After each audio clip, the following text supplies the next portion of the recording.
A common pipeline for architectural visualization is to import a 2D drafting document such as an AutoCAD drawing. However, it's almost never the case that we can use the drawing directly in order to, for example, extrude walls. We need to do quite a lot of work to the drawing in order to make legal splines that can be extruded and that, for example, can create valid volumes for booleans for cutting doors and windows. Let's begin by making sure we have the correct settings for architectural visualization. Go into the Customize menu to Custom UI and Defaults switcher. I recommend the DesignViz.art tool options, and it'll set up things like layers and units correctly for architecture. I've already chosen that here. If you switch that over, you'll need to click Set and restart 3ds Max. Let's also check in on the current units. Go into Customize Units Setup. We want to be working in the metric system, but that's just the display units. The system units in 3ds Max are defaulted to inches, and I do recommend leaving it at inch. The system unit is the internal accuracy of 3ds Max. So let's not mess with that. We'll leave that at its default. Click OK. We can also change the grid spacing. Right-click on any one of the magnet icons. Go to the Home Grid tab and set the grid spacing to 1 meter. We can also set the perspective view grid extent to 20 meters. We're ready now to import our AutoCAD drawing. Go to the File menu and choose Import, Import. In the Current Projects Import folder, I've got an AutoCAD drawing, which is from another course, AutoCAD 2018 Essential Training. Select that and click Open. And in the AutoCAD import options, we've got the model scale here. And I could have set the 3ds Max internal system units to millimeters to match the incoming file, but it's just easier for me to leave the 3ds Max system units at their default of inches and enable this rescale switch here. I also recommend enabling weld nearby vertices in the geometry options. Click OK. And the AutoCAD document is imported. Now, most of this is labels and grids and a whole bunch of stuff that's not really relevant to extruding walls. So let's hide those layers. Go into the Layer Explorer. And I want to hide everything except for a door, a wall, I wall, and S calls, which is the columns. So I'm just disabling visibility for all of those other layers. Additionally, there's some stuff in this default layer here. We can open that up and just select all of those objects using the Shift key and disable their visibility as well. Okay, let's check out what we have here in the top view. I'll activate that viewport and maximize it with Alt-W. Dolly in closer with the mouse wheel and position the view with the middle mouse button. This section of interior wall is a good example of a situation in which we can use a combination of duplication of the existing splines and simply tracing over them. In order to better visualize what we're doing, we can enable vertex ticks, and we'll do that by going over to the Layer Explorer and select the Eye Wall layer. Right-click on that to get the quad menu and go into the Layer Properties and enable vertex ticks. And because we changed our custom UI and default settings, tool settings to Design Viz, the objects that are inside that layer will inherit the display properties. All right, cool. So click OK. We can build the inside surfaces of this interior wall with rectangles. So that's a pretty simple one. Let's get in closer here. Go over to the Create panel, Shapes, Rectangle. But before we draw anything, we should actually snap to the vertices.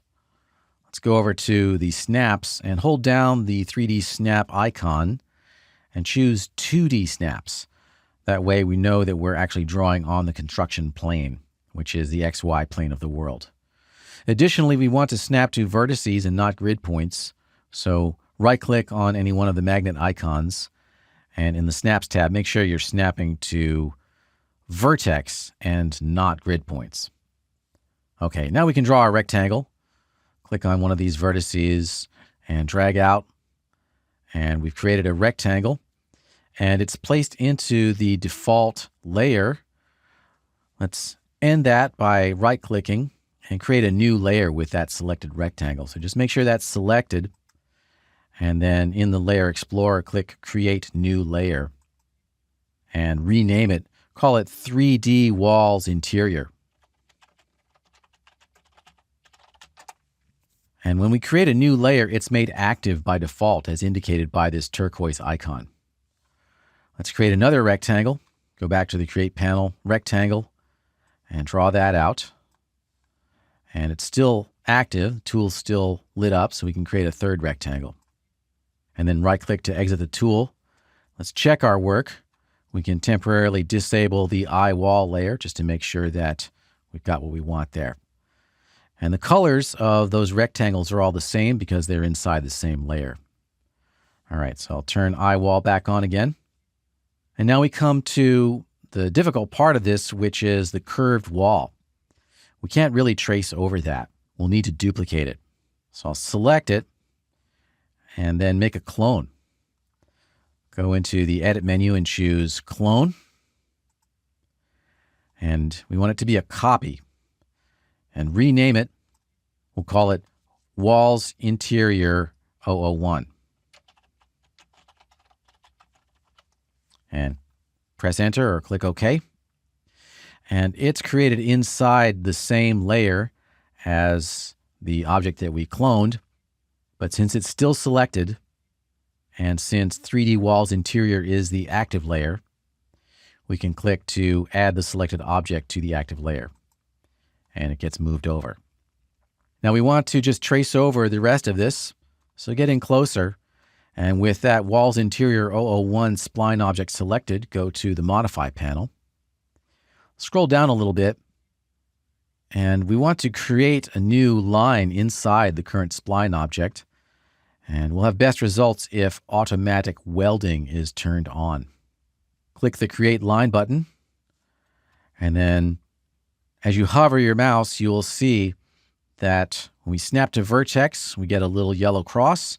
And additionally, our cursor has a little spline icon on it, meaning that we are actually going to weld to that spline. So click on that. And we want to go straight through the wall here. Forget about this door, because later we would need to come back and cut a hole for that door with a Boolean. So I'm just going to go around and back to the other side of that spline. And once I've done that, I can right-click. And I've now added on to the existing line. We'll need to do the same over here too. So starting from that endpoint, click on it and just go all the way around. Now here in this area, we don't have a vertex that we can snap to that will maintain the orthogonal shape of these walls. So we'll have to come back and fix that later. I'm going to click here so that at least this new vertex will be in the correct position in the x-axis. And just going back down again, tracing all the way around. And once I've gotten to the end, I can right-click to exit that operation, and also right-click to exit the Create Line tool. And once again, let's check our work by hiding that eye wall layer. And we've got a pretty good result there. Now we need to fix this up here.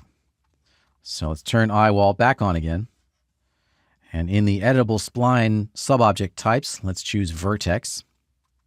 And we want to move this vertex up so that it's at the same Y position as this vertex over here. And to do that, we can go into our snap settings. So right-click on the snaps, and under Options, enable Axis Constraints. That's very useful. When that's on, and we choose a vertex with the Move tool, we move it only in Y. And you'll see that it's trying to snap to vertices. Okay, well, this is where things get really clever. I'm only moving in Y because I clicked on the Y axis of the transform gizmo, but I'm moving my cursor way over here. And I'm able to snap only in Y to these other vertices. All right, that's very helpful. Once I've done that, now I've got the correct shape to that spline. All right, now I just need to attach the other rectangles representing the inside surfaces to this selected spline. But right now, the object won't be really legal. We'll need to just do one minor adjustment, which is go into segment mode, select this top segment, and we can turn off snapping. Just move that over a little bit because we need to have a solid wall. We can't have two coincident segments. And once again, checking our work by hiding that interior wall layer. And in fact, we can hide the other layers too while we're at it. So that looks pretty good so far. And we still got our editable spline object selected. We can exit out of sub-object mode if we want and scroll down and choose attach and then click on those rectangles. And those are all attached to the current object. Once we're done, we can right-click to exit attach. And at this point, we're probably okay to extrude, but don't be surprised if you have issues with the extrusion because our endpoints may not have properly welded. Let's give it a try. I'll go out to the 4 viewport layout once again with Alt-W. With that object still selected, press the Z key to zoom in. And in the perspective view, with that editable spline selected, we can go to the Modify panel and choose Extrude and give it an extrude amount of 4 meters. And we can see that as I was anticipating, it didn't actually correctly extrude. And it's not the extrude modifier's fault, it's the fault of our spline itself. So let's get in closer on this. I'll go back to maximizing the perspective view with Alt-W. Looks like I've got the selection brackets on here. I can turn those off with the J key. We just need to weld all the vertices on the editable spline. Let's go down to the editable spline and select by vertex. And then just drag a rectangle around all of them to select them all. And then simply execute the weld command with the default threshold of 0.003 meters. And once that's done, we can exit out of sub-object mode. Go back up to the top of our modifier stack, and we've got our walls extruded correctly. And that's all the time that we have for this demonstration. We still would need to cut holes for the doors here. And of course, we could use the existing plan document as a guide for that. But again, we don't have time to go through the Boolean workflow for cutting holes. I did cover that in another course, which is 3ds Max 2018 Essential Training. And that's the basic workflow for bringing in an AutoCAD document and tracing over it and duplicating various parts of that plan to prepare it for 3D extrusion.